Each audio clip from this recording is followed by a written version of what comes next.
आज हम लोग पढ़ने जा रहे हैं पॉलीज एक्सक्लूशन प्रिंसिपल। बहुत ही सिंपल टॉपिक है, कोई इसमें लंबा चौड़ा कुछ ना थ्योरी है ना न्यूमेरिकल है, कुछ ज़्यादा सिर्फ थ्योरेटिकल पार्ट है। एक लाइन में आपको इसे समझना है। पॉलीज एक्सक्लूशन प्रिंसिपल सिंपली आपके एड्रेस पे आधारित है। किसी भी दो बिल्डिंग का या दो लोगों का एड्रेस सेम नहीं हो सकता है।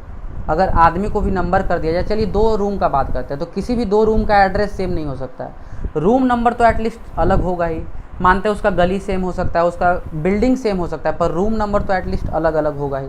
तो पॉलीज एक्सक्लूशन प्रिंसिपल क्या कहता है कि किसी भी इलेक्ट्रॉन का चारों क्वांटम नंबर कभी सेम नहीं हो सकता है। क्वांटम नंबर्स का आपको क्या एग्जांपल दिए थे? क्वांटम नंबर से सिंपली एक एड्रेस की तरह है कि अगर हमको चारों क्वांटम नंबर्स पता है तो हम बता सकते हैं कि इलेक्ट्रॉन कहाँ पे रखा हुआ है या इलेक्ट्रॉन कहाँ पे रह रहा है। तो चारों क्वांटम नंबर किसी भी 2 इलेक्ट्रॉन का सेम नहीं हो सकता है, क्योंकि फिर क्या होगा, अगर किसी भी 2 इलेक्ट्रॉन का क्वांटम नंबर चारों सेम हो जाए तो फिर हम लोग डिस्टिंग्विश कैसे करेंगे कि किस इलेक्ट्रॉन का बात हो रहा है। यहाँ पे आपको ABCD 4 क्वांटम नंबर दे दिया, तो आप अगर 2 का सेम रहेगा तो आप डिस्टिंग्विश कैसे कीजिएगा कि इन दोनों में से किसका है।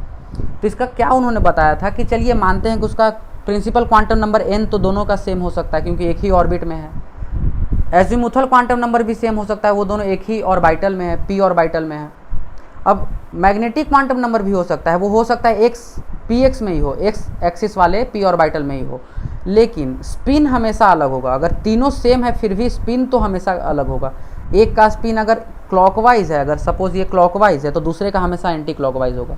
एक ऑर्बिटल में कितने इलेक्ट्रॉन रह सकते हैं? एक ऑर्बिटल में 2 इलेक्ट्रॉन रह सकते हैं, और उन दोनों का स्पिन हमेशा अपोजिट होना पड़ेगा। अपोजिट स्पिन रहेगा तभी तो एक का स्पिन क्वांटम नंबर हाफ हो जाएगा और दूसरे का -हाफ हो जाएगा, तो दोनों का स्पिन क्वांटम नंबर अलग हो गया। चौथा तो अलग हो ही जाएगा। मानते हैं कि 3 किसी तरीके से सही हो जाए, 3 दोनों का मैच कर जाए, उसका गली नंबर मैच कर जाए, बिल्डिंग नंबर मैच कर जाए, उसका टाउन मैच कर जाए, लेकिन रूम नंबर तो एटलीस्ट अलग होगा ही।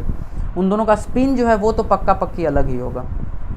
तो ये पॉलीज एक्सक्लूशन प्रिंसिपल सिंपली यही कहता है कि किसी भी ऑर्बिटल का इलेक्ट्रॉन का हमेशा स्पिन अलग रहेगा, दोनों का स्पिन अपोजिट रहेगा। एक अगर क्लॉकवाइज है तो दूसरा एंटी क्लॉकवाइज होगा।